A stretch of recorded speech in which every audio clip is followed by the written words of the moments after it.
நான் சொன்னேன், வெற்றியின் ரகசியம் என்பது முதலாவது இயேசுவானவர் தேவனுடைய குமாரன் என்று விசுவாசிப்பதில் ஆரம்பமாகிறது. எந்த மனுஷன் இயேசுவானவர் தேவனுடைய குமாரன் என்று விசுவாசிக்கிறானோ அந்த விசுவாசத்துல தான் உலகத்தை ஜெயிக்கிற ஜெயம் ஆரம்பமாகிறது. வெற்றி என்பது இயேசுவை விசுவாசிக்கிறதுல ஆரம்பிக்கிறது. இப்ப நான் விசுவாசிச்சிட்டேன், எனக்குள்ள வராரு. இப்ப தேவன் என்ன பண்றாருன்னா, 2 கொரிந்தியர் 2 திருப்பி கொள்ளும் பாருங்க. அவர் என்னை வெற்றி சிறக்க பண்ணி என்னுடைய வெற்றியின் மூலமாக இந்த உலகத்துக்கு அவரை அறிகிற அறிவை கொடுக்க விரும்புகிறார். இப்ப நீங்க வெற்றியா வாழ்றீங்கன்னு வச்சுக்கோங்களேன், உங்கள்கிட்ட வருவாங்க மக்கள் உங்களுடைய வெற்றியின் ரகசியம் என்ன கொஞ்சம் சொல்லுங்க, எப்படி நீங்க வெற்றி பெறு, எப்படி எல்லாரும் தோற்று கொண்டிருக்கிற அந்த உலகத்துல, அல்லது எல்லாரும் ஏதோ ஒரு ஆவரேஜா வாழ்க்கை நடத்திட்டு இருக்கும்போது நீங்க மட்டும் எப்படி வெற்றியா வாழ்றீங்க, நீங்க மட்டும் எப்படி ஜெயமா வாழ்றீங்க, எல்லாவற்றையும் நீங்க எப்படி சுதந்திரிக்கிறீங்க, நீங்க எப்படி ஒண்ணு இல்லாம வந்தீங்க, நீங்க எப்படி மேன்மை அடைஞ்சிருக்கீங்க அப்படிங்கறத கண்ட மனிதர்கள் உங்கள்ட்ட கண்டிப்பா நினைச்சுவாங்க, கேட்பாங்க வெற்றியின் ரகசியம் என்னன்னு. அப்ப நீங்க சொல்லுவீங்க, என்னன்னு கர்த்தராகிய இயேசு கிறிஸ்து முதல்ல என்ன செஞ்ச விசுவாசித்த அவருடைய ஆசீர்வாதம் தான் இந்த ஐஸ்வர்யத்தெல்லாம் என் வாழ்க்கையில் நினைச்சிருக்கு கொடுத்துருக்கு அப்படின்னு நீங்க சாட்சி சொல்லுவீங்கல்ல. அதன் மூலமாக தேவன் அவரை அறிகிற அறிவை இந்த உலகத்துக்கு வெளிப்படுத்த விரும்புகிறார். அதான் 2 கொரிந்தியர் 2:14 கிறிஸ்துவுக்குள் எப்பொழுதும் எங்களை வெற்றி சிறக்க பண்ணி, எப்பொழுதும் எங்களை வெற்றி சிறக்க பண்ணினா நீங்க எப்பவுமே ஜெயம் பெற்று கொண்டே இருப்பீர்கள். ஹல்லேலூயா. விசாரிச்சு சொல்லுவோம், இன்னைக்கு நல்லா இருக்க நாளைக்கு எப்படி இருக்குன்னு தெரியுமா அப்படின்னு. நாளை தினத்தை குறித்து நீ அறிவாயோ? யாக்கோபு வேற சொல்லி வச்சிட்டாரு. யாக்கோபு இந்த பொருளாதார நன்மைகளை குறித்து சொல்லும் பொழுது அவரு கொஞ்சம் வித்தியாசமா பேசுறாரு பாருங்களேன். திருப்பி கொள்வோம். யாக்கோபு 4:13 மேலும் நாங்கள் இன்றைக்கு அல்லது நாளைக்கு இன்ன பட்டணத்திற்கு போய் அங்கே 1 வருஷம் தங்கி வியாபாரம் செய்து சம்பாத்தியம் பண்ணுவோம் என்கிறவர்களே கேளுங்கள், நாளைக்கு நடப்பது உங்களுக்கு. நிறைய கிறிஸ்தவர்களுக்கு தெரிஞ்ச வசனம் இதுதான். எது தெரியாதுன்னு சொல்றோமோ அந்த வசனங்கள் நிறைய பேர் தெரிஞ்சு வச்சுக்காங்க. பெரிய ஆவிக்குரியவங்களா நினைச்சுக்கிறவங்க சொல்றாங்க, நாளை தினத்தை குறித்து யாருக்கு தெரியும் பிரதர்? பைபிளே சொல்லிக்கு நாளைக்கு நடப்பதை குறித்து நீ அறிவாயோ? நாளை தினத்தை குறித்து உனக்கு தெரியுமா? நாளைக்கு நடப்பது உங்களுக்கு தெரியாதே அப்படி வேற சொல்லுது. என்ன நடக்க போகுதோ தெரியல.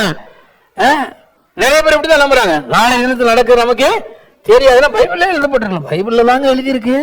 நிறைய விஷயங்கள் பைபிள்ல எழுதி இருக்கிறத ஜாக்கிரதையா படிக்கணும்.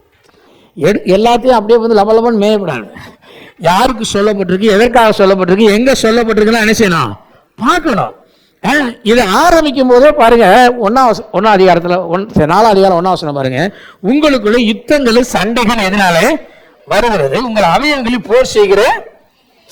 இது யாருக்கு எழுதுறாரு இந்த அந்த 4ஆம் அதிகாரத்தில் சொன்னா, தேவனை விட்டுட்டு சுய இச்சையின்படி சுயமாய் பிளான் போடுறான் பாத்தீங்களா, அவனுக்கு தான் எழுதுறாரு. இது நல்ல விசுவாசிக்கு எழுதுற. இந்த இடத்துல என்னன்னா, சுயமாய் தீர்மானம் பண்ணிட்டு தன் சுய பலத்துல ஓட நினைக்கிறானே அவனை பார்த்து சொல்றாரு, டே நீ திட்டம்லாம் போடுற, நாளைக்கு காலையில் என்ன நடக்கணும் உனக்கு.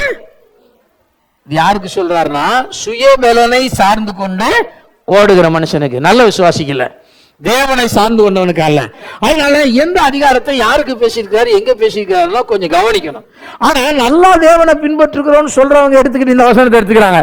பைபிள்ல யாக்கோபு சொல்லிருக்காரு, நாளை தினத்தை குறித்து நீ அறியாயே, அறிய முடியுமா, உனக்கு தெரியுமா, என்ன நடக்குன்னு தெரியுமா. அப்புறம் பாருங்க அவர் சொல்றாரு, நாளைக்கு இன்ன பட்டணத்திற்கு போய் அங்கே 1 வருஷம் தங்கி இருந்து. இன்னைக்கு பாருங்க நிறைய பேர் நிறைய நேரங்களில் பாருங்க, வெளிநாட்டுக்கு போகணும், சம்பாதிக்கணும், அல்லது இந்த பட்டணத்துக்கு போகணும், இந்த பட்டணத்தில் பழைக்க முடியாது, பெரிய சிட்டிஸ்க்கு போகணும், அங்கே போய் நான் 1 வருஷம் வேலை செய்ய போறேன், 2 வருஷம் வேலை செய்ய போறேன், அக்ரிமெண்ட் போட்டு போறாங்கல்ல. அப்ப அவங்களாம் சுய பலனை சார்ந்து கொண்டு போகும்போது யாக்கோபு அங்கே சொல்றாரு, நீ ஒரு சுய பலன்ல இந்த திட்டம்லாம் போட்டு போறியா, நீ நாளைய தினத்தில் என்ன நடக்கும் உனக்கு தெரியாது, நீ நாளைய தினத்துக்கு இந்த பட்டணத்திற்கு போய் இங்க வியாபாரம் செய்து சம்பாத்தியம் பண்ணுவோம், 1 வருஷம் தங்கி இருந்து வியாபாரம் செய்து சம்பாத்தியம் பண்ணுவோம் என்கிறவர்களே கேளுங்கள் அப்படிங்கிறார். வியாபாரம் பண்றாலும் கொஞ்சம் நல்லா கேளுங்க அப்படிங்கிறாரு. வியாபாரம் பண்ணும்பொழுது சுயபலன் என்ன செய்யப்படாது, சார்ந்து கொள்ளப்படாது, தேவனை சார்ந்துக்கோ அப்படிங்கிறாரு. குறிப்பிட்ட பட்டணத்துல போய் வியாபாரம் பண்ணி நான் பிழைக்க போறேன், ஏதோ பண்ணி பிழைக்க போறேன்ட்டு அவன் போறான், நிறைய இங்கேருந்து முதலீடு எடுத்துட்டு போறான். அப்போ சொல்கிறாரு, நீ திட்டம் போட்டு நாளைக்கு இந்த பட்டணத்துக்கு போக போகிறேன், இந்த ஒரு வருஷம் இருக்க போகிறேன், இவ்வளோ சம்பாத்தியம் பண்ணிட்டு திரும்பி வர போகிறேன்னு திட்டம் பண்ணுகிறவனே அப்படின்னு சொல்லிட்டு அவனுக்கு தான் சொல்கிறாரு, நாளைக்கு நடப்பது உனக்கு தெரியாது அப்படிங்கிறார். அப்போ இது விசுவாசிக்கு சொல்லலை, நான் சொல்றேன் விசுவாசிக்கு தேவன் வரப்போகிற காரியங்களை முன்கூட்டி என்ன செய்வார்? அறிவிக்கிறவர் என்று வேதவசனம் சொல்லுகிறது. பரிசுத்த ஆவியானவர் யோவான் 16 அதிகாரத்தில் பார்க்குறோம், வரப்போகிறவர்களை சத்திய ஆவியானவர் பொழுது சகல சத்தியத்துக்கு நடத்துவார், அவர் வரப்போகிறவர்களை உங்களுக்கு முன்கூட்டி என்ன செய்வார்? அறிவிப்பார்னு போடுது. அப்போ நாளைக்கு நடக்க போகிறது விசுவாசிக்கு தெரியும்.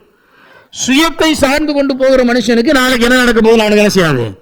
தெரியாது. இதான் பிரச்சனை. அப்போ சுயமுயற்சியின் மேல் அவன் கணக்கு போடுற மனுஷனை பார்த்து தான் சொல்லுது, நீ நாளைக்கு என்ன நடக்குன்னு தெரியாது, ஆனா நீ பெருசு பெருசா திட்டம் என்ன செய்யற போடுற, நீ ஃபெயில் ஆக போற அப்படின்னு அவனுக்கே சொல்றாரு.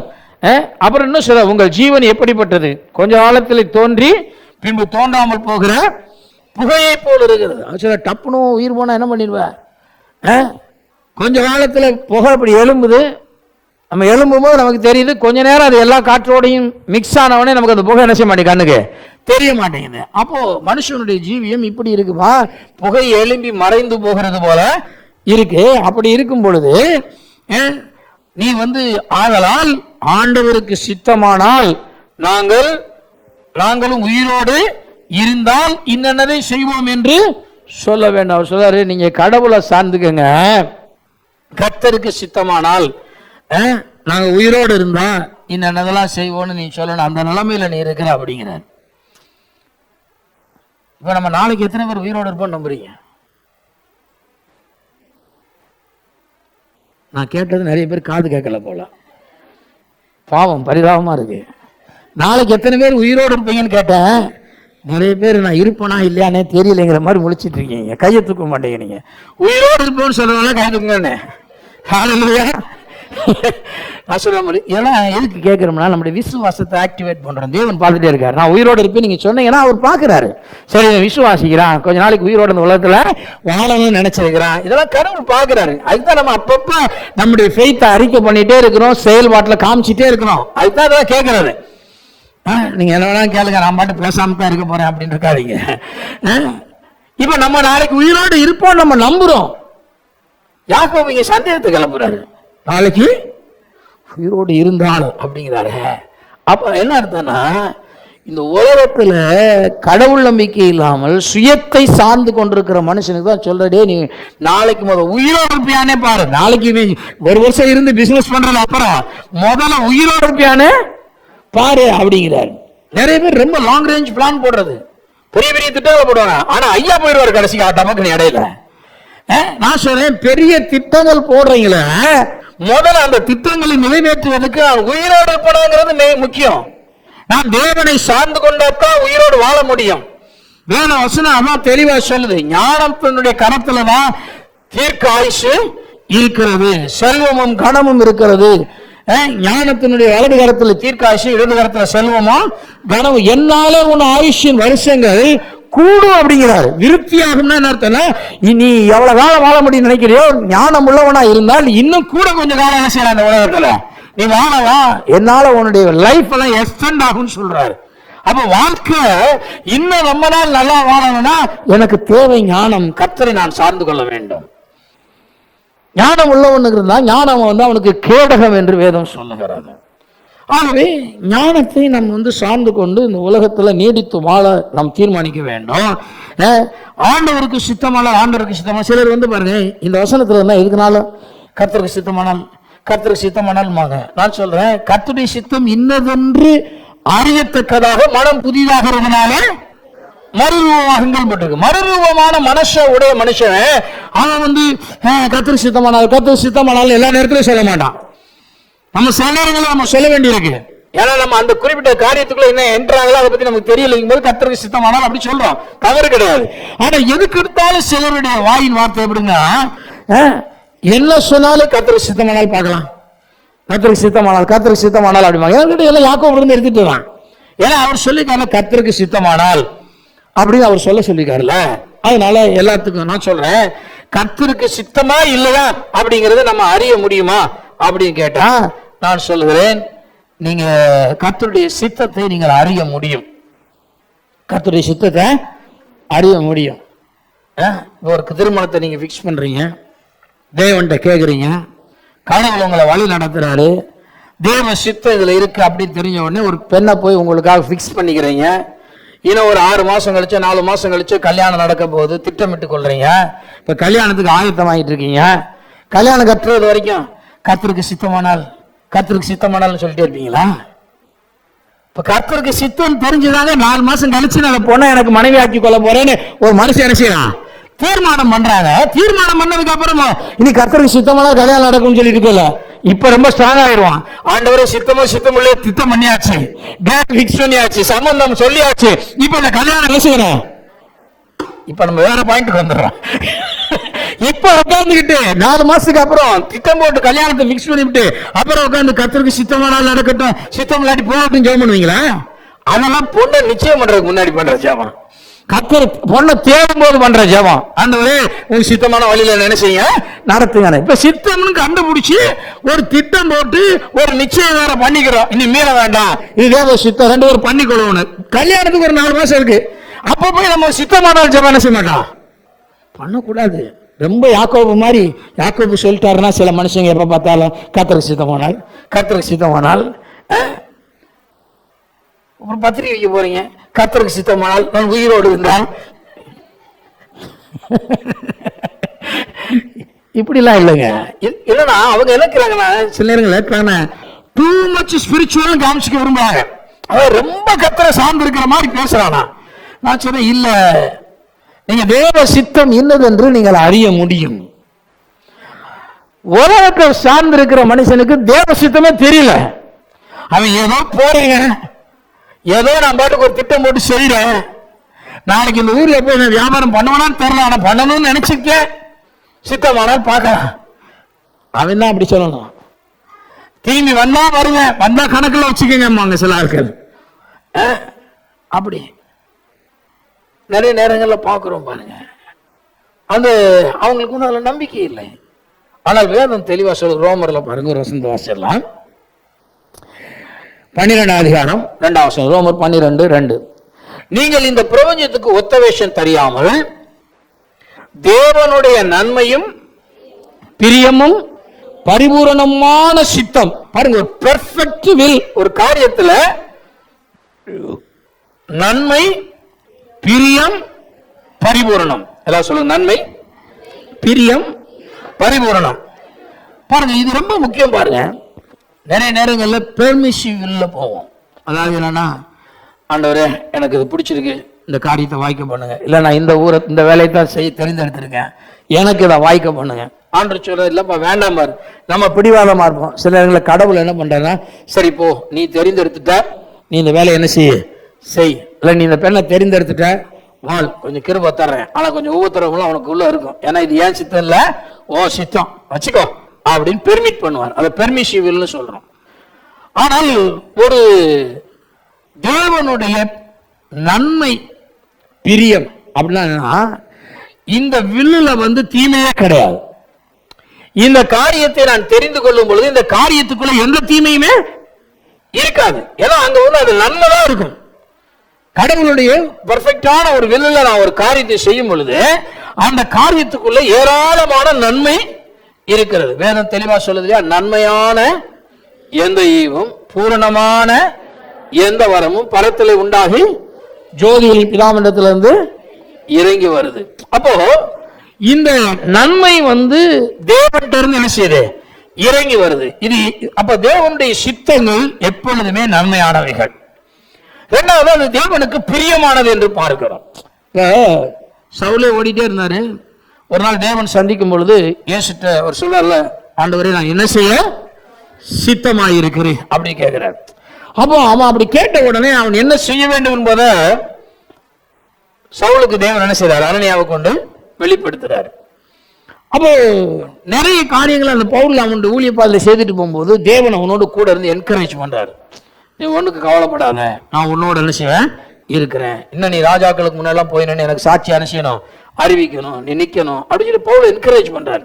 இப்ப பவுல் எப்படி ஆயிட்டாருன்னா தேவனுக்கு பிரியமான மனுஷனா மாறிடுறார். அப்போ ஒரு பெர்ஃபெக்ட் வில்லுல நன்மையும் இருக்கு, தேவனுடைய பிரியமும் இருக்கு. அடுத்து மூன்றாவதாக பரிபூரண சித்தம் என்று பார்க்கிறோம். அது ஏதோ அனுமதிக்கப்பட்ட சித்தம் அல்ல, அது பரிபூரணமான சித்தம். அப்போ தேவன் அவருடைய முழு விருப்பத்தோடு கூட அந்த காரியத்தை நமக்கு கிராண்ட் பண்றார். முழு விருப்பத்தோடு அவர் கிராண்ட் பண்றார். ஏன் விருப்பத்தை அவர் கிராண்ட் பண்ணார்ல, அவருக்கே அது ரொம்ப பிடிச்சிருக்கு.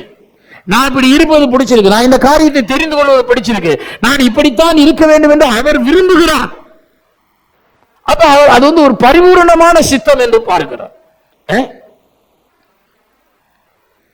அப்ப அந்த பரிபூரண சித்தத்தை இன்னது என்று பகுத்து அறியத்தக்கதாக மனம் புதிதாகிறதுனாலே மறுரூபம் ஆகுங்கள்.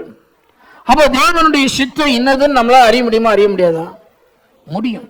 பகுத்து அறிய முடியும். கடவுள் நம்மகிட்ட சொல்லுவார். அப்போ நமக்கு இப்போ ஒரு காரியத்துல தேவ சித்தம் இதுதான் நம்ம தெரிஞ்சுக்க முடியும். தெரிஞ்சுக்கிட்டதுக்கு அப்புறம் மறுபடியும் ஆண்டவரே கர்த்தருக்கு சித்தமானால் அப்படின்னு ஒரு ஜெபத்தை பண்ண வேண்டிய அவசியம் இல்லை, இல்லையா? அதை நல்லா புரிஞ்சுக்கிடணும். நீங்க தெளிவா தெரிஞ்சிட்டீங்கன்னா அதுக்கப்புறம் கர்த்தருக்கு சித்தமானால் கர்த்தருக்கு சித்தமானால் நீங்க அவரே குழப்புற மாதிரி இருக்கு. அது சரியான பிரேயரே கிடையாது. ஆகவே நம்ம ஒரு காரியத்தை சுதந்திரித்துக் கொள்ளுகிற காரியத்தில், வெற்றி சிறக்கிற காரியத்தில் நம்ம தேவ சித்தங்களையும் நாம் தெளிவாக அறிந்தவர்களாக நாம் இருக்க வேண்டியது அவசியமா இருக்கு. 2 கொரிந்தியர் 2 அதிகாரம் திருப்பிக் கொள்ளும் பாருங்க, மறுபடியும் அந்த 14 வசனத்துக்கு வருவோம் பாருங்க. 2 கொரிந்தியர் 2 அதிகாரம் வெற்றி சிறக்க பண்ணி எல்லா இடங்களிலேயும் எங்களை கொண்டு அவரை அறிகிற அறிவின் வாசனை. இது பாருங்க, நீங்க வெற்றி சிறக்கிறீங்க, உங்க வாழ்க்கையில வெற்றி மேல வெற்றி வந்துட்டே இருக்கு. அப்படி வெற்றி வரும் பொழுது நீங்க ஒரு காரியம் சொல்லுகிறது, நீங்கள் எப்பொழுதும் வெற்றி சிறப்பீர்கள். அப்பனா எந்த நேரத்திலையும் உங்களுக்கு தோல்வியே கிடையாது, வெற்றி மட்டும்தான் இருக்கு. அடுத்து சொல்லப்பட்டிருக்கிறது, எல்லா இடங்களிலையும் எந்த இடத்துல கொண்டு போய் விட்டாலும் நீங்கள் வெற்றி சிறப்பீர்கள். எந்த இடத்துல போய் எந்த காரியம் செய்தாலும் அது என்ன செய்யும்? வாய்க்கும். சில சொல்லுவாங்க இந்த பட்டணம் சரியில்லைம்மாங்க, சிலருக்கு இந்த இடம் சரியில்லைம்மா, நம்ம ஆளுக்கு புதுசாக கண்டுபிடிச்சிக்காம இருங்க, வாஸ்து சரியில்லை அப்படிமா. நான் சொல்றேன், எது சரியில்லாத இடமா இருந்தாலும் நீங்க சரியான ஆளா இருந்தா நீங்க வெற்றி சிறப்பீங்க. ஹல்லேலூயா. இடம் இருக்கட்டுங்க, சூழ்நிலை இருக்கட்டுங்க, எல்லாமே இருக்கட்டுங்க, அது எல்லாமே சரியில்லாம இருந்தாலும் நீங்கள் சரியான ஒரு நபராக கிறிஸ்துவுக்குள் நீங்கள் வாழுகிற ஒரு நபராக இருப்பீர்களே ஆனால் தேவனுடைய ஒத்தாசையை கொண்டு நீங்கள் கண்டிப்பாக வெற்றி சிறப்பீர்கள். உலகம் பாத்தீங்கன்னா சூழ்நிலை பத்தியே பேசிட்டு இருக்கு. இவனும் போய் உடனே வாஸ்து பார்க்க போறான், இவனும் போய் ஜோசியம் பார்க்க போறான். என்னன்னு கேட்டா இந்த உலகத்துல எல்லாரும் பாக்குறதுங்கிறான். நான் சொல்றேன், எல்லாரும் மாறி இல்லை, நீங்க வெளியே அழைக்கப்பட்டவர்கள், புதிய வகையை சார்ந்தவர்கள், விசுவாசத்தில் நீங்கள் இயேசுவின் மேல், இயேசுவானவர் தேவனுடைய குமாரன் என்று விசுவாசிக்கிறவர்கள். உங்களுக்கு அவங்களுக்கு நிறைய வித்தியாசம் இருக்கு. அவங்கள மாதிரி நீங்க இல்ல, உங்கள மாதிரி அவங்களும் கிடையாது. அதனால அவனுடைய வழிகள் வேற, உங்களுடைய வழிகள் வேறு. அது நம்ம ரொம்ப நல்லா இருக்கணும். கிறிஸ்துவர்கள் எப்பொழுதும் வெற்றி சிறக்க பண்ணி எல்லா இடங்களிலேயும் எங்களை கொண்டு அவரை அறிகிற அறிவின் வாசனை. இப்ப நீங்க வெற்றி சிறக்க இந்த உலகம் உங்கள்ட்ட கேட்க ஆரம்பிக்கும், எப்படிப்பா நீங்க வெற்றி பெறீங்க? அப்ப நீங்க சொல்லுவீங்க, நான் இப்படி விசுவாசத்தை செயல்படுத்தி என்ன செஞ்சேன்? வெற்றி சிறந்தேன். இப்படிதான் நான் விசுவாசத்தை செயல்படுத்தினேன். என்னுடைய விசுவாசம் இயேசுவின் மேல இருந்தது, என்னுடைய விசுவாசம் அவருடைய உடன்படிக்கையின் மேல இருந்தது. நான் அதை நம்பினேன், அந்த வார்த்தையை நான் விசுவாசித்து செயல்பட்டேன். அதனால நான் எல்லா இடங்களிலும் இந்த உலகத்தில் நான் செஞ்சுட்டு இருக்கேன், வெற்றி பெற்றுக் கொண்டே இருக்கிறேன். கர்த்தர் ஜெய கிறிஸ்துவா இருக்கிறார் அப்படின்னு நீங்க சொல்லும் பொழுது அவர்கள் இயேசுவை என்ன செய்வாங்களாம்? அறிந்து கொள்ளுவார்கள். தேவனை அறிகிற அறிவை அவங்க அந்த அறிவின் வாசனை இங்க வெளிப்படுறாங்க. இப்ப நீங்க தோற்றிட்டே இருந்தீங்கன்னா உங்கள இருந்து தெய்வீகமான வாசனை என்ன செய்யாது? வெளியே வராது. நீங்கள் வெற்றி சிறப்பதனாலதான் அந்த தெய்வீகமான வாசனை என்ன செய்யுது? வெளியே வருது. நிறைய மனிதர்கள் உங்கள்கிட்ட அந்த ஆலோசனைகளை அவங்க கேட்டு அவர்கள் பெற்றுக்கொள்ள வேண்டும் என்று எண்ணத்துல அவங்க வர ஆரம்பிப்பாங்க. ஆகவே எப்பொழுது நமக்கு வெற்றி இருக்கு? எபிரேயர் 6 அதிகாரம் 10-11 வசனங்களை வாசிக்கிறேன் பாருங்க. ஏனென்றால் உங்கள் கிரியையையும் நீங்கள் பரிசுத்தவான்களுக்கு ஊழியம் செய்ததினாலும் செய்து வருகிறதினாலும் தமது நாமத்திற்காக காண்பித்த அன்புள்ள பிரயாசத்தையும் மறந்து விடுகிறதற்கு தேவன் அநீதி உள்ளவர் அல்லவே. பவுல் நிறைய விசுவாசிகளுடைய நல்ல காரியங்களை என்கரேஜ் பண்ணிட்டே வர்றார். என்கரேஜ் பண்ணும்போது நல்ல காரியங்களை நம்ம கண்டிப்பாக செய்யணும். ஒரு காலத்தில் செஞ்சு அதனால் இப்போ நான் விட்டுட்டேன் அப்படிலாம் இல்லை, அதை நம்ம தொடர்ந்து செய்யணும். அதை குறித்து அவர் சொல்லும் பொழுது, சிலர் தன்மேல் அடிக்கடி பெய்கிற மழையை குடித்தும் தன்னிடத்தில் பயிர்களுக்கு ஏற்ற பயிரை முளைப்பிக்கும் நிலமானது தேவனால் ஆசீர்வாதம் பெறும், முட்செடிகளையும் முட்பூண்டுகளையும் முளைப்பிக்கிற நிலமோ தகாததாயும் சபிக்கப்படுகிறதற்கு ஏற்றதாயும் இருக்கிறது, சுட்டரிக்கப்படுவதே அதனுடைய முடிவு. எபிரேயர் 6:7-8 வசனங்கள் பாருங்க. ஒருத்தர் மேல அடிக்கடி பெய்கிற மழையை குடித்தும், அடிக்கடி பெய்கிற மழையை குடித்தும், மழையானது இளம் பயிரின் மேல் பொழிவது போல என்னுடைய உபதேசம் பொழியும், பனித்துளிகள் புல்லின் மேல் இறங்குவது போல என் வசனம் என்ன செய்யும்? இறங்கும். அப்ப மழைங்கிறது என்னது?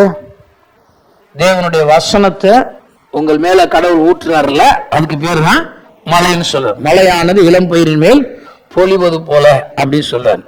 அப்போ தன்மேல் அடிக்கடி பெய்கிற மழையை குடித்தோம். வாரந்தோறும் வசனம் கேட்டோம். வழக்கமா சொல்றேன், வாரந்தோறும் வசனம் கேட்டோம்.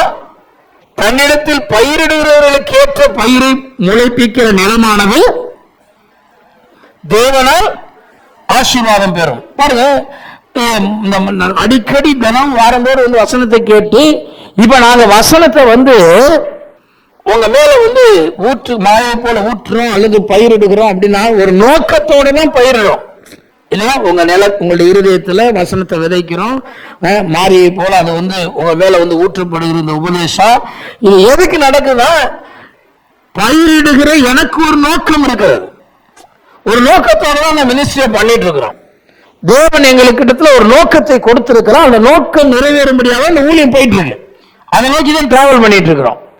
இப்போ இந்த நோக்கம் நிறைவேறும்படி நீங்க நடந்துகிட்டீங்கன்னா பயிரிடுவர்களுடைய நோக்கத்துக்கு ஏற்ற பலனை கொடுக்கிற நிலம்.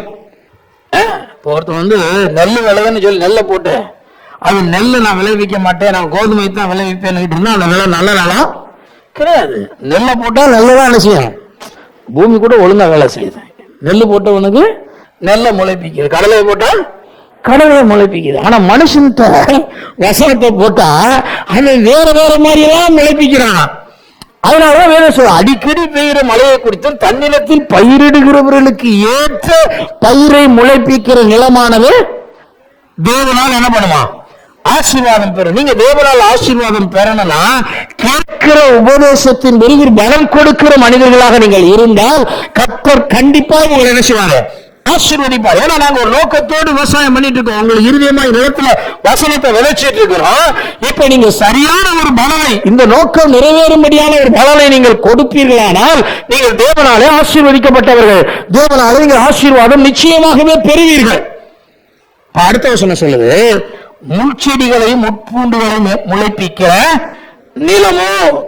பாருங்க, நிறைய பேர் வசனத்தை தொடர்ந்து கேட்டுவிட்டு ஆனா அவங்க என்ன ஃப்ரூட்டை கொடுக்குறாங்க அப்படின்னா முட்செடிகளையும் முட்பூண்டுகளையும். இங்கே உட்காந்து வசனத்தை கேட்டுவிட்டு அப்படி இந்த சபையுமே கெடுத்துட்டு இருப்போம் உட்காந்து. வசனத்துக்கு விரோதம், சபைக்கு விரோதமா பேசுற மக்கள் இப்படிலாம் நிறைய இடங்கள்ல பாக்குறோம். அப்போ அது அவங்களுக்கு ஆசீர்வாதமா இருக்குமா கேட்டா நான் சொல்றேன், அவங்க முட்பூண்டுகளை முளைப்பிக்கிறதுனால அவங்க தான் கெட்டு போறாங்க. அதான் வேதம் தெளிவா சொல்லுது.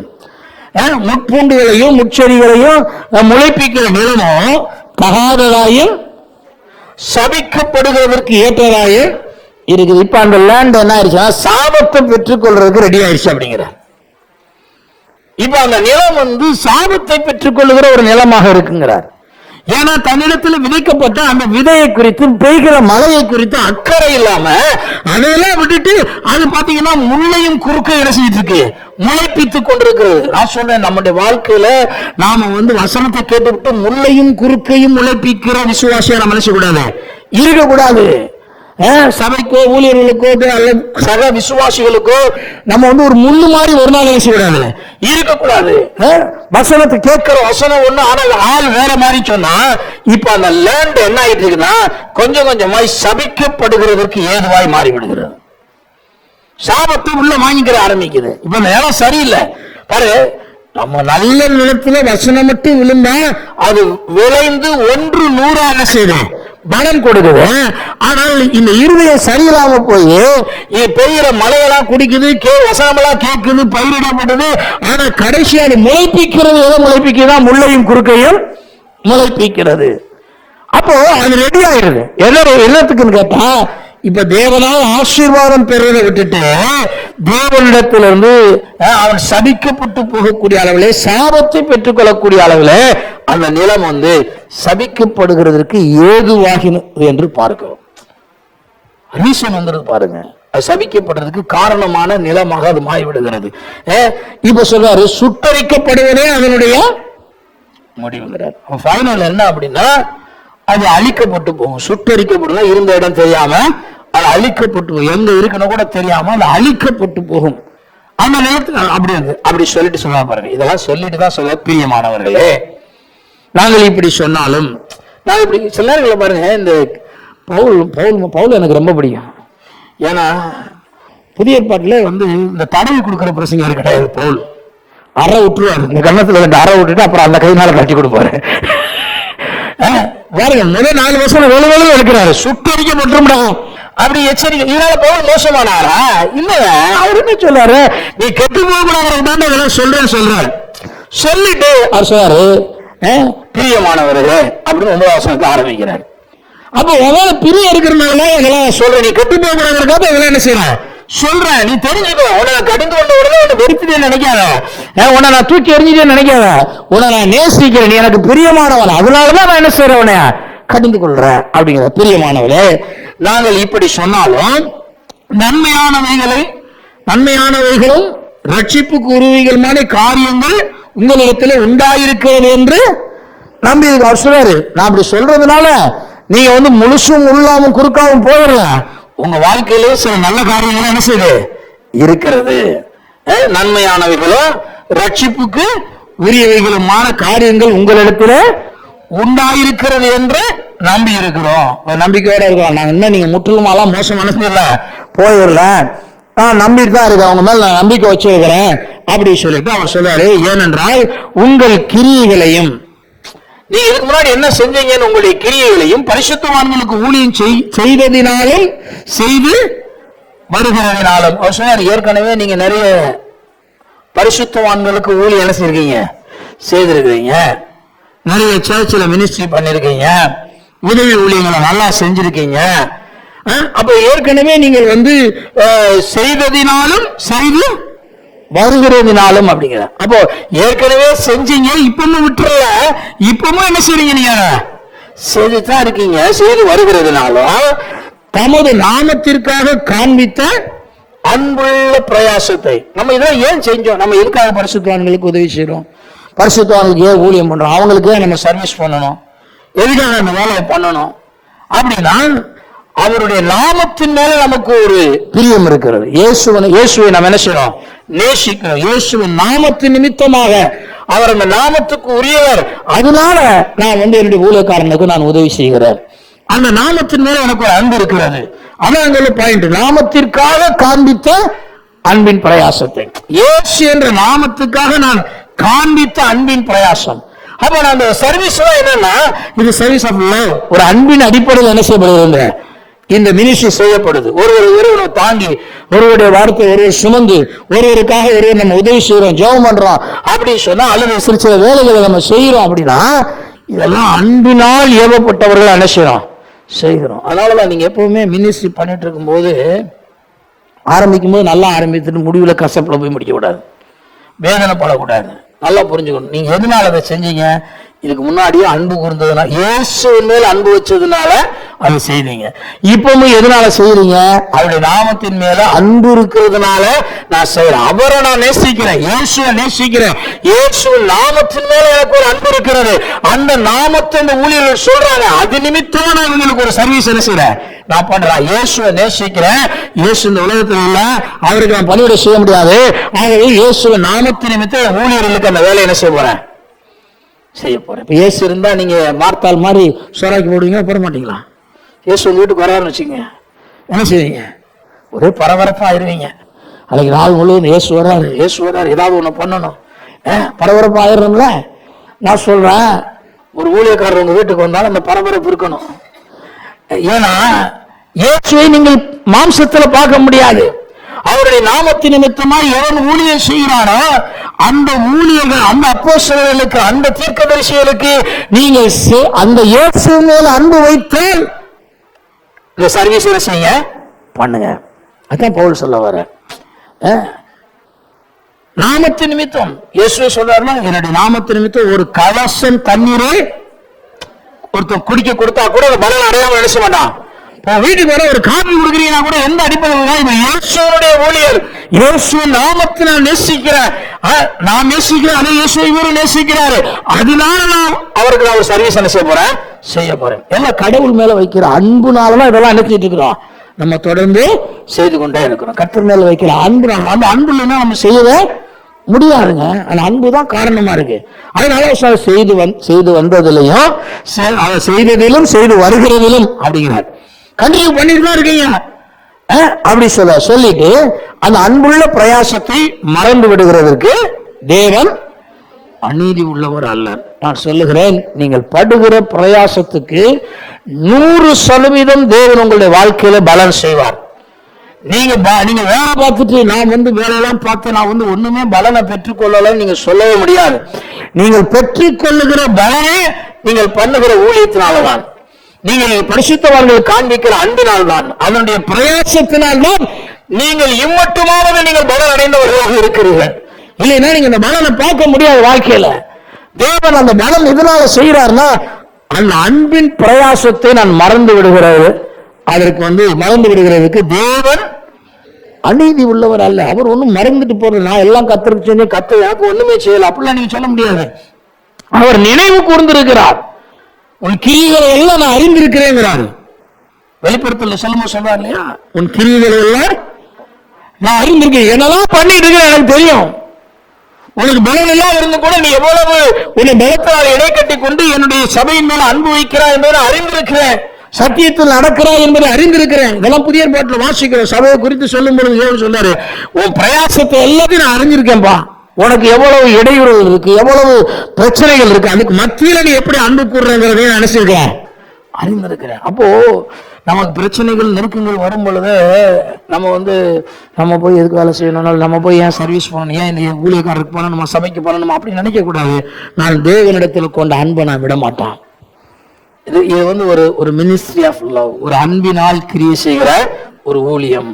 அப்ப நான் அதை கண்டினியூ பண்ண போறேன். பவுல் அதான் சொன்ன, நீங்க செய்து வர்றத தேவன் மறந்து விடுவதற்கு அநீதி உள்ளவர் அல்லவிட்டார். அடுத்து சொல்ல பாருங்க, நீங்கள் அசதியாக இல்லாமல் வாக்குத்தத்தமான ஆசீர்வாதங்களை விசுவாசத்தினாலும் நீடிய பொறுமையினாலும் சுதந்திரித்துக் கொள்ளுகிறவர்களை பின்பற்றுகிறவர்களாய் இருந்து. ரொம்ப முக்கியமான ஒரு பாயிண்ட் பாருங்க.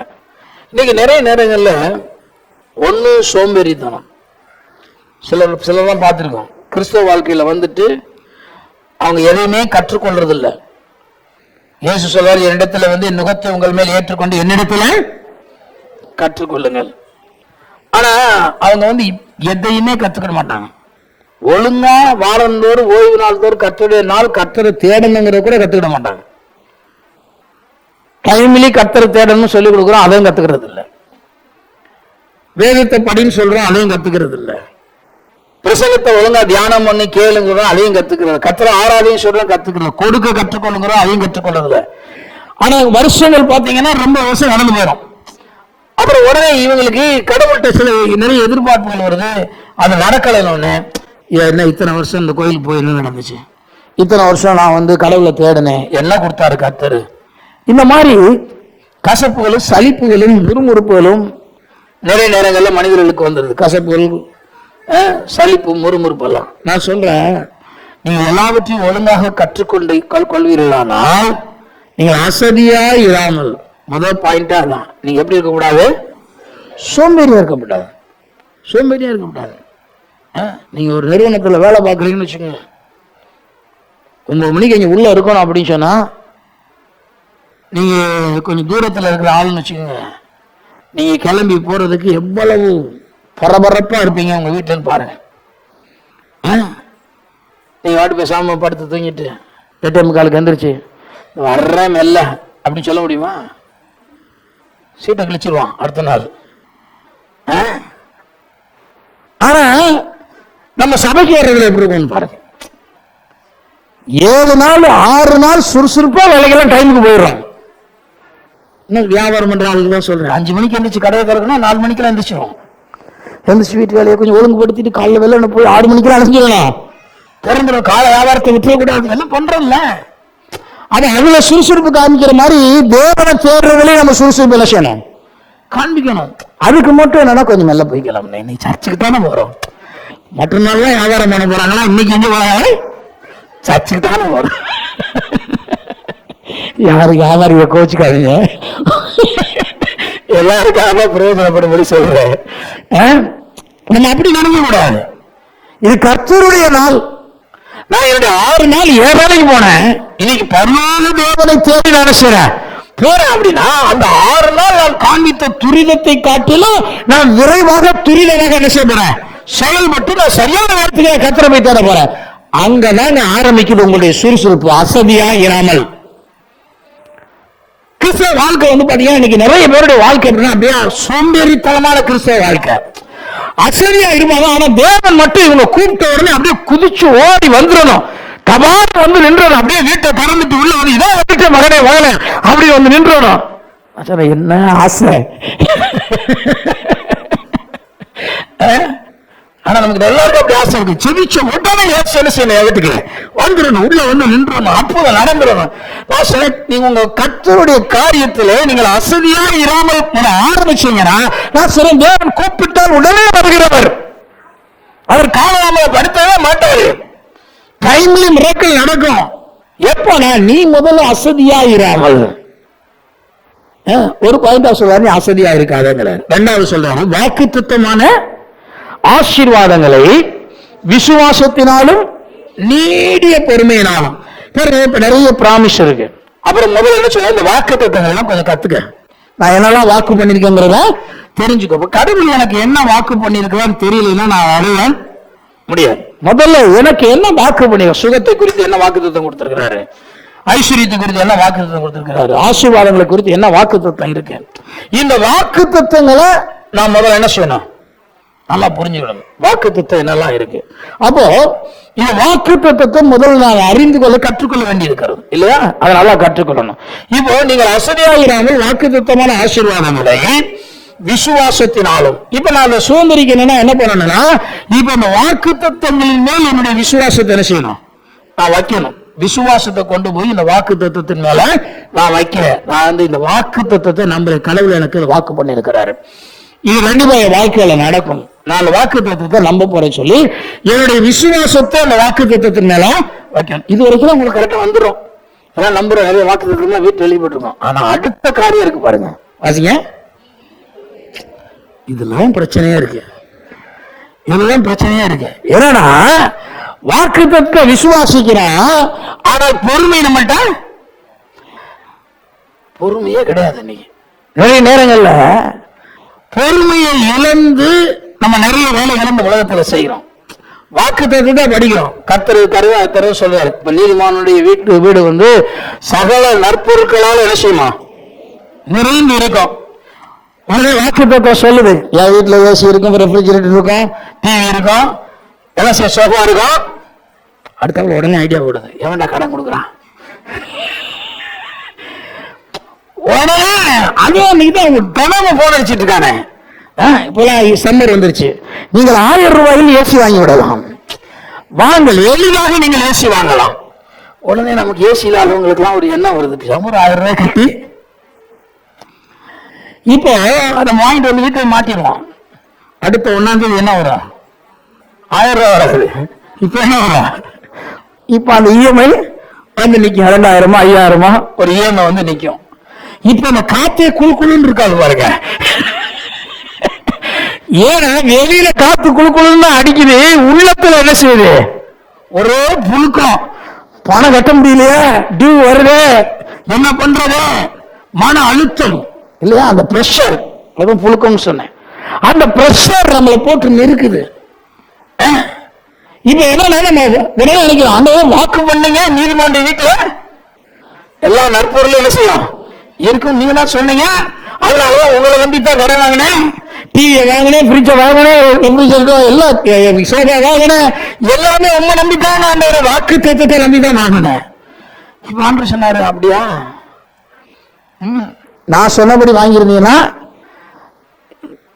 சோஃபா சுகமா இருக்கும், கட்டில் நித்திர இன்பமா இருக்கும். சில ஆட்கள் கட்டில் பெத்தெல்லாம் கடை வாங்கிடுவாங்க, படுத்தா தூக்கமே வராது, நித்திரையே என்ன செய்யாது. ஆனா வேணும் சொல்லுது, உன் நித்திரை இன்பமா இருக்குன்னு போட்டுருங்க. ஆனா கட்டில படுத்துட்டு உருண்டுட்டே கிடப்பாங்க. என்னன்னா டியூ வருது, கட்டணுங்க, அது தூக்கிட்டு போயிடுவானோ, தூக்கிட்டு போயிட்டா அப்புறம் தரையில படுக்கணும், ஃப்ரிட்ஜை தூக்கிட்டு போயிடுவானா, ரேஷன் கழட்டிட்டு போயிடுவானா, என்ன பண்ணுவான்? ஒரே பிரஷர் பாருங்க. நான் சொல்றேன், கர்த்தருடைய ஆசீர்வாதம் என்பது வந்து இந்த பிரஷர் தான் இல்லாமல் நாம் சுதந்திரிக்க வேண்டும். இந்த பிரஷர் இல்லாமல் ஐஸ்வர்யத்தை சுதந்திரிக்க வேண்டும். இதுக்குதான் வேதம் சொல்லுது, நீ வாக்கு தத்தத்தை நம்பினா விசுவாசத்தோட கொஞ்சம், நான் தானே வாக்கு தத்தம் கொடுத்தேன், நான் கொடுக்குற வரைக்கும் நீ பொறுமையா இருக்கிற. நம்மள்கிட்ட பிளானிங்கும் கிடையாது, பொறுமையும் கிடையாது, திட்டமிடுதலும் கிடையாது, பொறுமையும் நமக்கு கிடையாது. வாக்கு தத்தத்தை பார்க்க வேண்டியது ஒரு ஜபத்தை ஆண்டவர்கிட்ட விட்டுட்டு வட்டிக்காரங்க போய் எல்லாத்தையும் வாங்கி கொண்டாந்து வீட்டுல இறக்கி விட்டு அப்புறம் வந்து உட்கார்ந்து இரவும் பகலும் கத்திரத்தான் தேடுவோம். தேடித்தான் ஆகணும். டியூ வெட்டணுங்களா? ஆண்டவரே ஏதாவது கதவை தருங்க, ஏதாவது பண்ணுங்க. அப்புறம் உட்காந்து குய்ய முறையான்னு கத்துட்டு இருக்கீங்க. இப்படிதான் நம்ம வந்து நிறைய பேர் அநேக விஷயங்கள்ல நம்ம எல்லாம் என்ன செய்யறோமா சகோதரரே? நாம் எல்லாரும் எத்தனை விஷயங்கள்ல நாங்களும் அப்படித்தான். இந்த டியூக்கு பொருள் வாங்குறதுலாம் நிறைய இறங்கி அப்புறம் ஒரு காலகட்டம் வரும்போது தான் ஒரு முடிவு எடுத்தேன், இனிமேல் இந்த டியூக்கு பொருள் என்ன செய்யக்கூடாது, வாங்கவே கூடாது அப்படின்னு ஒரு தீர்மானம் எடுத்து கொஞ்சம் காலமா வாங்கின டியூலாம் ஒரு ஒழுங்கா என்ன செய்யணும், அடைக்கணும். இனிமேல் கடனுக்கு பொருள் என்ன செய்யக்கூடாது, வாங்கக்கூடாது, சேமிச்சு தான் பொருள் என்ன செய்யணும், வாங்கணும் அப்படின்னு சொல்லி சில திட்டமிடுதலுக்குள்ள வரும்பொழுது அது கொஞ்சம் கஷ்டமா தெரியலாம். ஆனா நான் சொல்லுகிறேன், கர்த்தருடைய ஆசீர்வாதம் அங்க விளங்க ஆரம்பிக்கும். கர்த்தருடைய ஆசீர்வாதத்தை நீங்க வந்து பார்ப்பீங்க. கர்த்தருடைய ஆசீர்வாதம் வந்து உங்களுடைய வாழ்க்கையில வந்து நிச்சயமாகவே வந்து அது விளங்கும். நீங்கள் நீதிமொழி 10 திருப்பி கொள்ளுங்க பாருங்க, 10:22. ஏற்கனவே பிரசங்க கேட்ட வாசனம் தான், அது நம்ம கொஞ்சம் இந்த செய்திக்கு ஆசீர்வாதமாக அமையும். கர்த்தரின் ஆசீர்வாதமே ஐஸ்வரியத்தை தரும், அதனோட அவர் வேதனையை கூட்டார். இப்ப நம்ம வந்து பாருங்க, நம்ம வாக்கு தத்தத்தை நம்பிட்டு போய் கடன் வாங்கக்கூடாது. சரி, வந்து கடனுக்காக நம்ம ஜெபம் பண்ணுவாங்க, அந்த கடன் கிடைக்கணும்னு ஜெபம் பண்ணுங்க. அப்புறம் ஜெபத்தை தேவன் கேட்கிறவர், நீங்க எதை கேட்டாலும் என்ன செய்வாரு, நீங்க கடன் கேட்டாலும் கடன் கொடுப்பாரு, ஆசீர்வாதம் கேட்டாலும். நம்ம ஆசீர்வாதம் கேட்டா கொடுக்க மாட்டாரு, ஆனா கடன் கேட்டா கொடுப்பாருன்னு சொல்லி தானுங்க கடன் சாங்ஷன் ஆகணும்னு சொல்லி ஜெபம் பண்றோம். நம்மளோட நம்பிக்கை எப்படி இருக்கு பாருங்க. ஏன்னு கேட்டா ஒருத்தன் தர்றதுக்கு அது வழிகள் ஈஸியா இருக்கு, கண்ணுக்கு வழிகள் புலப்படுது. கடவுள் கொஞ்சம் ஒத்தாசை பண்ணா என்னை நம்பி என்ன செய்வாங்க, கடன் கொடுத்துருவான். அப்படி சொல்லி அந்த உலக சூழ்நிலைகளாக நம்ம இயக்கப்படுறோம். நிறைய பேங்க்ல தர்றதுங்கிறாங்க, கொஞ்சம் சில காரியங்கள் என்கிட்ட கேட்கறது இல்லாம இருக்கு. இதெல்லாம் தாண்டி எப்படியாவது கிடைக்கிறது எனக்கு என்ன செய்ய உதவி செய்யுங்க. அப்புறம் ஜெபம் பண்ணா அந்த கடனும் கிடைச்சிருது. அப்புறம் அதை அடைக்கிறது தான் நமக்கு பெரிய பாடம் இருக்கு. ஒரு கடனை அடைக்க இன்னொரு கடை, ஒரு கடன் அடைக்க இன்னொரு கடை, இப்படியே கடன் வாங்கி பெருக்கிக்கிட்டே போற விசுவாசிகளை பார்க்கிறோம். அதை வெளியே தூக்கி விட நினைச்சாலும் இந்த கடன் வாங்குற கை நிற்க மாட்டேங்குது. மறுபடியும் போய் என்ன செய்யறாங்க, கடன். அப்புறம் அவங்க சுற்றி கடன் பெறுவோன்னே மொத்தமா இதெல்லாம் சேர்த்து ஒரு கடனா மாற்றுவோம். அப்புறம் அந்த ஒரு கடனை அடைக்கிறதுக்கு மறுபடியும் சின்ன கடனா வாங்குறது. இப்படியே பெருக்கிக்கிட்டே தான் போறாங்க நிறைய பேர். நம்ம சொல்ற இது கர்த்தருடைய ஆசீர்வாதமே அல்ல. வேதம் சொல்லுகிறது கர்த்தருடைய ஆசீர்வாதம் என்ன தரும்? ஐஸ்வர்யத்தை தரும். இப்போ ஆசீர்வாதத்துக்கு ஐஸ்வர்யத்துக்குள்ள வித்தியாசத்தை நீங்கள் புரிந்து கொள்ள வேண்டும். ஏற்கனவே சொல்லியிருக்காங்க. ஐஸ்வர்யம் என்பது நாம் பெற்று அனுபவிக்கிற பிளஸிங்ஸ், மெட்டீரியல் திங்ஸ் எல்லாமே. நம்ம வந்து உலகத்துல பணமோ பொருளோ நிலங்களோ ஆஸ்தியோ காரோ எல்லாமே நம்ம என்ன செய்யறோம்? வாங்கி அனுபவிக்கிற நன்மையான ஈவுகள். நன்மையான ஈவுகள் இறங்கி வருதுன்னு போட்டிருக்குல்ல, அந்த நமக்கு வாழ்க்கையில காணப்படுவது எல்லா நன்மையான ஈவுகளும். அதுக்கு பேர் ஐஸ்வர்யம்.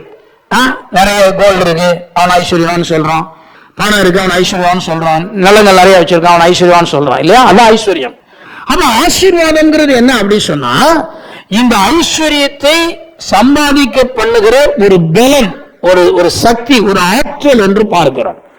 அதனாலதான் கர்த்தருடைய ஆசீர்வாதமே ஐஸ்வர்யத்தை தரும். இப்ப வந்து பாருங்க, தேவனுடைய இந்த தெய்வீகமான ஒரு ஆற்றல் உங்களுடைய வாழ்வுக்குள்ள உங்களை நாங்கள் ஆசீர்வதிக்கும் பொழுது, அல்லது தேவன் உங்களை ஆசீர்வதிக்கும் பொழுது அந்த ஆற்றல் உங்களுக்குள்ள வருகிறது. அந்த ஆற்றலே ஒரு ஐஸ்வர்யமாக மாறுகிறது. அப்போ ஆசீர்வாதம் ஐஸ்வர்யமா என்ன செய்யுது? மாறுகிறது. அதனாலதான் ஒவ்வொரு நாளும் உங்களை நாங்கள் ஆசீர்வதிக்கிறோம். சபை விட்டு போகும்போது ஆசீர்வாதமான வார்த்தைகளை உங்க மேல டெக்ளேர் பண்றோம். ஏன்னா அது ஒரு சக்தி, ஒரு ஆற்றல், ஒரு தெய்வீகமான ஆற்றல். இதை உங்க மேல சொல்லும் பொழுது ஆசீர்வாதம் உங்க வாழ்க்கையில வருது. அதனாலதான் வேதம் சொல்லுவது, எங்களை குறித்து சொல்லும் பொழுது ஆசீர்வதிக்க அழைக்கப்பட்டவர்கள் என்று அறிந்து என்ன செய்யுங்க? ஆசீர்வதிங்கள். ஆசீர்வதிக்க வேண்டியது அன்றி ஒருவரையும் நீங்க சபிக்காது இருங்கள் என்று வேதம் சொல்லுகிறதை பார்க்கிறோம். பாருங்க, ஆசீர்வதிக்க அழைக்கப்பட்டவர்கள் என்பதை அறிந்து நான் என்ன பண்ணணும்? உங்க மேல ஆசீர்வாதத்தை சொல்றோம். நீங்கள் வந்து ஆசீர்வதிக்கப்பட்டவர்கள், நாங்க ஆசீர்வதிக்கும்படி அழைக்கப்பட்டவர்கள். இப்ப அழைக்கப்பட்டவன் ஆசீர்வதிக்கிறான். ஆசீர்வதிக்கிறதுனால தான் உங்களுடைய வாழ்க்கையை ஐஸ்வர்யம் என்ன செய்கிறது? பெருகுகிறது. ஆசீர்வதிக்கிறதுனால ஐஸ்வர்யம் பெறுகிறது. நிறைய பேர் ஏழையா வந்தீங்க, சபைக்கு வந்து ஒண்ணு இல்லாமலாம் வந்தீங்க. நிறைய பேர் இன்னைக்கு பெரிய 3 சபையில பார்க்கிற நிறைய ஆசீர்வாதத்தோட ஐஸ்வர்யத்தையோட மனிதர்களா மாறி இருக்கீங்க. இதுல காரணம் என்னன்னா, இங்க இருந்து ஒரு தேவனுடைய ஆசீர்வாதம் என்ற அந்த வல்லமையை நாங்கள் புறப்பட பண்ணுகிறோம்.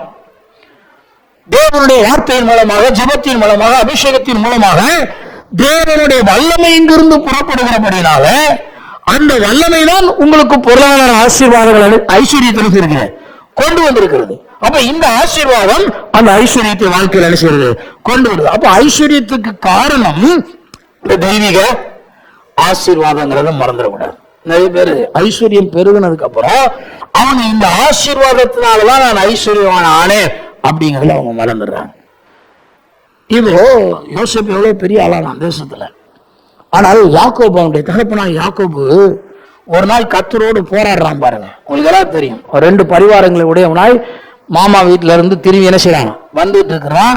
ஒரு நதியை கடக்க வேண்டும். அந்த யாக்கோபுங்கிற நதி அண்டையில வந்து இருக்கும் பொழுது இரவுல கர்த்தர் என்ன செய்யறாரு? அவனுக்கு தரிசனமாகிறார். அவன் கர்த்தர் புரிஞ்சுட்டான். கர்த்தரை என்னை ஆசீர்வதித்தாலே வெளியே நான் உன்னை விடமாட்டேன், போக விட மாட்டேங்கிறான். ஆண்டவர் சொல்றாரு, இப்ப ராத்திரி பூரா உன்னோட இருந்து பேசி இருந்துட்டேன், பொழுது போகிறது, நான் என்ன செய்யணும்? விடியறதுக்குள்ள போகணும், என்னை விடு அப்படிங்கிறாரு. அவன் விடலாம் மாட்டேன், என்னை ஆசீர்வதித்தாலே வெளியே நினைச்ச மாட்டேன். ஆண்டவர் என்னை தள்ளி விட்டு பாக்குறாரு, கையெடுத்து விட்டு பாக்குறாரு. அவன் இருக்க புடிச்சுட்டான் பாருங்க, மல்லியத்தை வீரம் பாருங்க. அவன் நல்ல ஆண்டரை கட்டி பிடிச்சிட்டான். ஆண்டர் கையை எடுத்து விட்டு பாக்குறாரு, நம்ம விட மாட்டேங்க, உருறான். ஆண்டர் சொல்லி பொழுது போகுதியா, விடுறா போகணும் அப்படிதான். ஆசீர்வதித்தாலே வெளியே என்ன? அவன் ஆடு இல்லாம இருந்துச்சா, மாடு இல்லாம இருந்துச்சா, என்ன இருந்துச்சு, பொண்ணு இல்லாம இருந்துச்சு, எல்லாமே இருந்துச்சுங்க. ஆனா அவன் ஒரு ஸ்பிரிச்சுவல் ஃபோர்ஸ் அந்த கேட்கலாம் தேவன்ட்ட, எனக்கு ஒரு பெரிய எக்ஸிக்யூட்டிவ் பவரை நீங்க எனக்கு கொடுக்கணும். நான் ஒரு காரியத்தை இன்னும் போய் நான் நடப்பிக்கும் பொழுது நான் செய்வதெல்லாம் வாய்க்கணும். பெரிய ஆசீர்வதிக்கப்பட்ட மனிதனாய் உலகத்தில் பெரிய ஐஸ்வர்யவானாய் நான் செய்வதெல்லாம் வாய்க்கிற மனிதனாய் இருக்கணும். நீங்க என்னை ஆசீர்வதித்தாலே ஒளி நான் உங்களை என்ன சொல்ல மாட்டேன், விடவே மாட்டேங்கிறான்.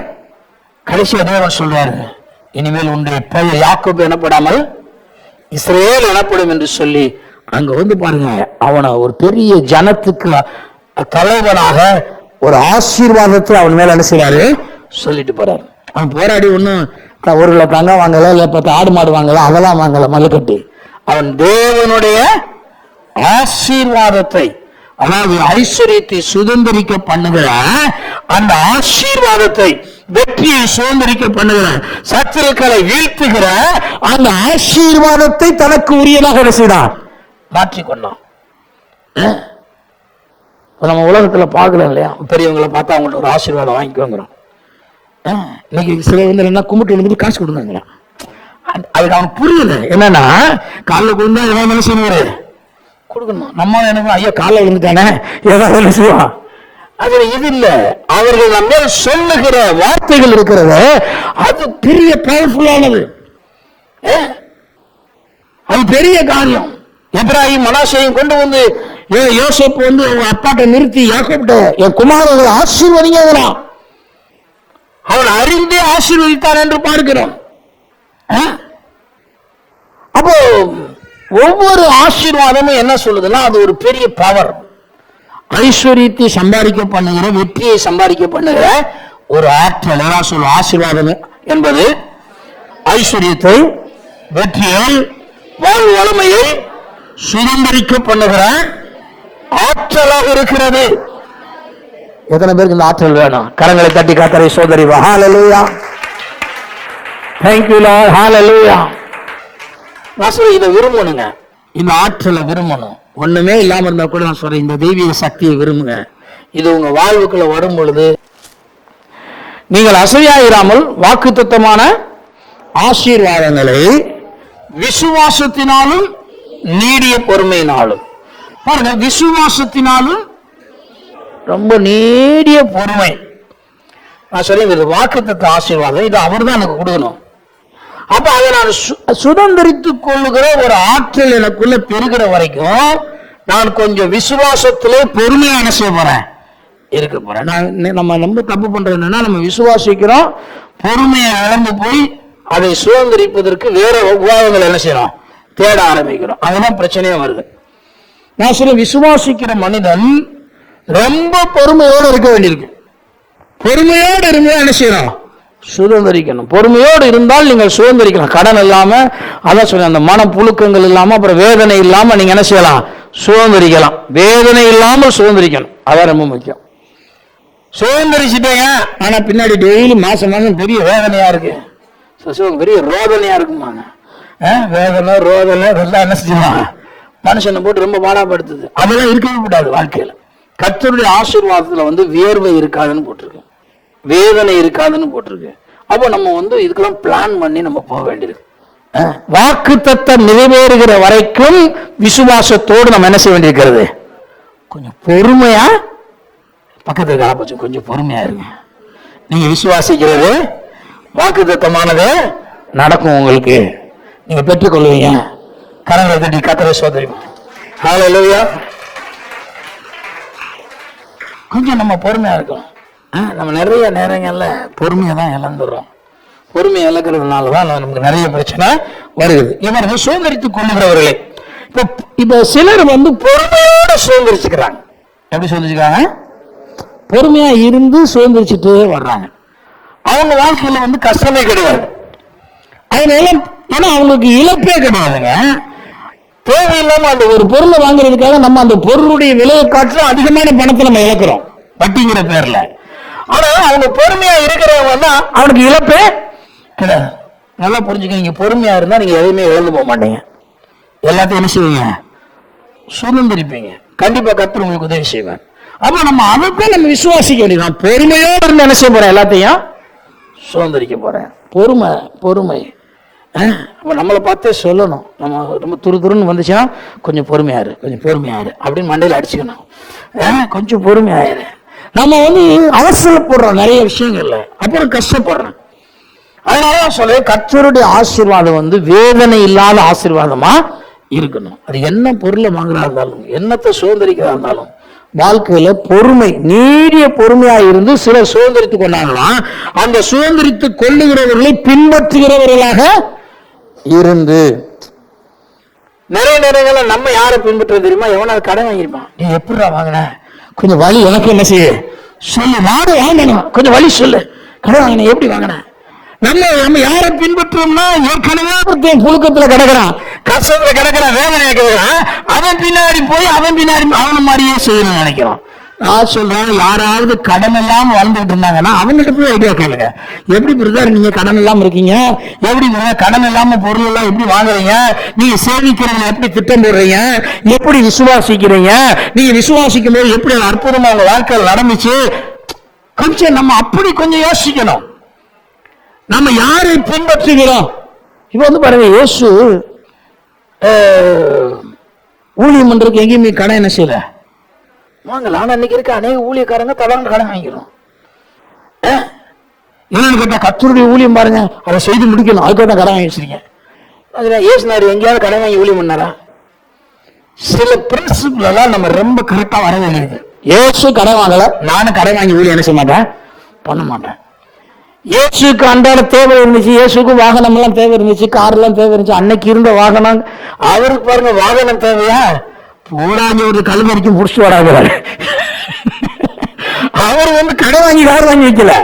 அவர் என்ன பண்றாருன்னா, அவருக்கு எப்ப வாகனம் தேவைப்படுதோ அப்ப சொல்றாரு, இந்த இடத்துக்கு போ, அங்க ஒரு இடத்துல கழுவை என்ன செய்ய கட்டி இருக்க, அதை அவுத்துட்டுவேன். அவங்க ஓனர் கேட்டா அந்த ஆண்டவருக்கு வேணும்னு சொல்லுவேன், அதை கொண்டு போங்கன்னு சொல்லுவேன். அவ்வளவுதான், ஈஸியா வாங்கிட்டாரு. இன்னைக்கு இருக்கிற காரு மாதிரி அன்னைக்கு அதான் இம்பால் ஆகாங்க. அவர் ஈஸியா கழுவை வாங்கிட்டு போயிட்டாரு. நம்ம என்ன பண்றோம், ஒரு காரை வாங்கணும்னு சொல்லி கடன் வாங்கி வச்சுட்டு அப்புறம் டியூ கட்டுற நேரம் எல்லாம் மண்டே செஞ்சுட்டு மாசம் மாசம் டியூ வந்து நிற்கும், அப்புறம் இன்சூரன்ஸ் வந்து நிற்கும், இடையில ரெண்டு ஆக்சிடென்ட் ஆனா அந்த செலவு வந்து நிற்கும்.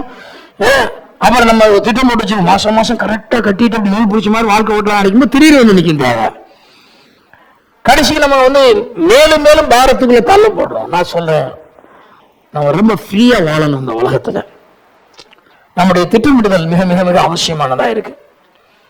நாம விசுவாசிக்கிறோம் என்றால் விசுவாசத்தினுடைய இன்னொரு பங்கு நீடிய பொறுமை. விசுவாசத்தினுடைய அடுத்த நிலை நீடிய பொறுமை. நீடிய பொறுமையோடு இருந்தால் தான் நான் வாக்குத்தத்தமான ஆசீர்வாதத்தை சொல்ல முடியும், சுதந்திரிக்க முடியும். எனக்கு வாக்கு பண்ணார் தேவன். நான் சொல்றேன், நீங்க கடன் இல்லாம வீடு கட்டுவீங்க, கடன் இல்லாம இடம் வாங்க முடியும், கடன் இல்லாம நீங்க கார் வாங்க முடியும். இந்த உலகத்துல உங்களுடைய தேவைகள் எதுவாக இருந்தாலும் நீங்கள் கடன் இல்லாம வாங்க முடியும். நீங்க அதை விசுவாசிக்கணும். நம்ம மைண்ட் இந்த பேங்கர்ஸ் எல்லாம் சேர்ந்து என்ன பண்ணாங்கன்னா, கடன் வாங்கித்தான் எல்லாரும் வாங்குறோம், அப்ப நம்மளும் கடன் வாங்கினதான் வாங்க முடியும் அப்படிங்கிற மாதிரி. நான் சொல்றேன், இல்ல, நாம் தேவனுடைய பிள்ளைகள். கர்த்தருடைய ஆசீர்வாதம் வீட்டில் இருக்கும் பொழுது அங்க எந்த ப்ரெஷர்ஸ் என்ன செய்யாது நமக்கு இருக்காது.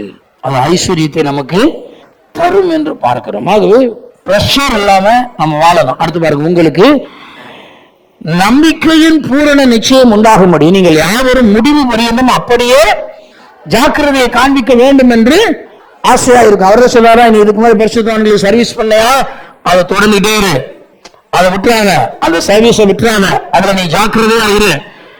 கஷ்டமா இருக்கு, அதை விட்டுட்டேன்னா அதுக்கப்புறம் நீ லைஃப்ல அடைய வேண்டிய அடைய முடியாமல் போய்விடும்.